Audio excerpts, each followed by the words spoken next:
పురుషులు ప్రతి స్థలమందు కోపమును సంశయమును లేనివారై పవిత్రమైన చేతులెత్తి ప్రార్థన చేయవలనని కోరుచున్నాను.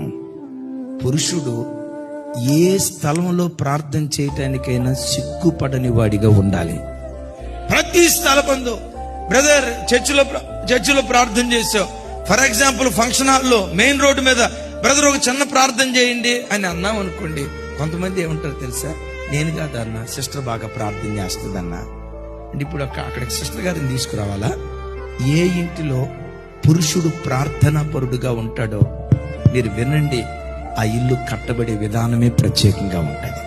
అట్లాగని స్త్రీకి ప్రార్థన అవసరం లేదని కాదు. సహజంగా స్వభావ సిద్ధంగా 90% స్త్రీలకు ప్రార్థన మనసు తెలియకుండా గుండెల్లో దేవుడంటే ఒక పిచ్చి ప్రేమ ఉంటది. ఆ ప్రేమ లేని యజబేళ్లు కొంతమంది ఉంటారు, అది వేరే సంగతి.